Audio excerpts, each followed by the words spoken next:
Awami narrative গত 15 বছর আমরা দেখেছি যে চারপাশ ঘেরাও করে গল্প সাজানো হয়, সেম হুবহু ঘটনা ছাত্রদল কালকে ফলো করার চেষ্টা করেছে। আবার ছাত্রলীগ সেই আওয়ামী কায়দার রাজনীতি ফলো করছেন। একটু সতর্ক হয়ে যান ভাই, আমাদেরকে ভয় দেখায়েন না। আমাদের শত শত শহীদের পথ মারিয়ে আমরা এই পথ আসছি। ক্যাম্পাস থাকবে শিক্ষার্থীদের হাতে। ছাত্রদল গতকালকে সশস্ত্র হামলা করার পর যখন আমরা প্রশাসনকে ইনফর্ম করলাম যে আপনারা শিক্ষার্থীদেরকে উদ্ধার করেন, আপনারা শিক্ষার্থীদেরকে নিরাপদ পরিবেশ দিতে নিশ্চিত করেন, প্রশাসন বাইরে নীরব ভূমিকা ছিল, সাংবাদিকদেরকে ঢুকতে দেওয়া হয় নাই। রুমে রুমে যে সশস্ত্র হামলা করে শিক্ষার্থীদেরকে আহত করেছে, শেষ পর্যন্ত এই ঘটনা চাপা দেওয়ার জন্য তারা একটা পরিকল্পনা করলো কি, একজন শিক্ষার্থীকে টার্গেট করলো, হিন্দু শিক্ষার্থী, তাকে ধরে রক কেটে দিয়ে তারপর সাংবাদিকদেরকে নিয়ে এসে ঘটনা চাপাবে যে শিবির অমুক শিক্ষার্থীর। এই ঘটনার নাটক মঞ্চায়ন করবে। যে আওয়ামী ন্যারেটিভ গত 15 বছর আমরা দেখেছি যে চারপাশ ঘেরাও করে গল্প সাজানো হয়, গল্প সাজানোর 3-4 ঘন্টা পরে মিডিয়া ঢুকতে দেওয়া হয়, সেম হুবহু ঘটনা ছাত্রদল কালকে ফলো করার চেষ্টা করেছে। ভাগ্য ভালো তাদের ঘটনা নষ্ট করে দেওয়ার জন্য শিক্ষার্থী ভাইটা ছাদ থেকে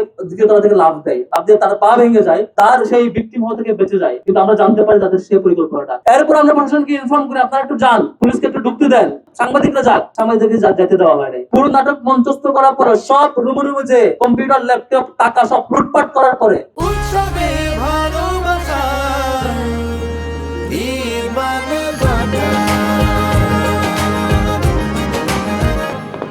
এরপর প্রশাসন ভিতরে ঢুকলো। তখন ঢুকে লাভ কি আপনাদের? এরপরে পরিকল্পনা করলো এবার তারা তাদের ব্যবহৃত অস্ত্র শিক্ষার্থীদের রুমে রুমে রাখবে, শিক্ষার্থীদের বেডে বেডে রাখবে, শিক্ষার্থীদের লাগেজে রাখবে, রেখে তারা দেখাবে সাংবাদিকদেরকে এই হচ্ছে অমুক অমুক রুমে অস্ত্র ছিল। তাহলে এতক্ষণ ঢুকতে দেন নাই কেন?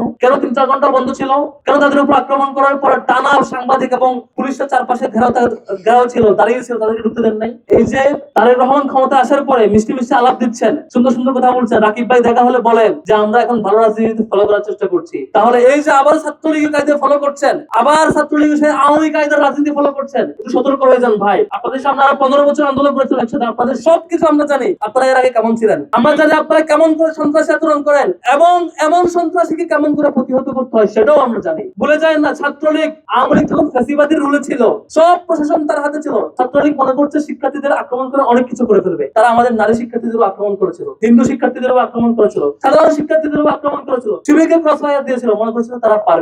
ঢাকা বিশ্ববিদ্যালয় থেকে শুরু হয়েছে ছাত্রলীগের হল ছাড়া হওয়া, প্রত্যেকটা ক্যাম্পাসে এক সপ্তাহের মধ্যে হল ছাড়া এবং ক্যাম্পাস ছাড়া হয়েছিল। এই পরিণতি আপনারা ভুলে যায়েন না ছাত্রদলের ভাইরা। আপনারা 15 বছর মজলুম ছিলেন, আবার যদি জালেম হইতে চান, ছাত্রলীগ ঠিক যে কায়দায় শিক্ষার্থীদের টুপের মুখে পড়ে ক্যাম্পাস ছাড়া হয়েছে, আপনাদের তার চেয়ে ভয়াবহ পরিণতি ভোগ করতে হইতে। ছাত্র শিবির আমরা খুব ভালো, যখন আমরা ভালো থাকি আমরা তাদেরকে রেসপেক্ট করি, সতর্ক করার চেষ্টা করি। যখন আপনারা অতিরিক্ত চাঁদাবাজি আর লুণ্ঠন করবেন, ভালো হওয়ার চেষ্টা করবেন না, কথা শুনবেন না, সঠিক পথে আসবেন না, শিক্ষার্থীদের জন্য কাজ করবেন না, এই লুটপাট আর লুণ্ঠনের কাজ করতে থাকবেন, খুন সন্ত্রাস ধর্ষণ চলতে থাকবে, আমরা আমাদের সেই ছাত্রলীগের বিরুদ্ধে যে ভূমিকা আমাদের ছিল, সন্ত্রাসের বিরুদ্ধে যে ভূমিকা ছিল, সেই ভূমিকা আবারও ফিরবো ইনশাআল্লাহ। তখন সেই আপনারা প্রতিহত আর করতে পারবেন না, আপনাদের পরিণতি ভয়াবহ হবে। এই যে চাঁদাবাজ, মাদকের হাব, সবকিছু বাধা যখন ছাত্র শিবির যখন এসব নিয়ে কথা বলে, ছাত্র শিবিরের জনশক্তি যখন প্রশাসনকে এসব নিয়ে রিপোর্ট দেয়, তখন তাদেরকে আক্রমণ করতে হয়, তাদেরকে রাতের বেলা অন্ধকারে আক্রমণ করতে চায়। ভাই আমরা এই আক্রমণকে ভয় পাই না, আমাদেরকে ভয় দেখায়েন না। আমাদের শত শত শহীদের পথ মারিয়ে আমরা এই পথ আসছি।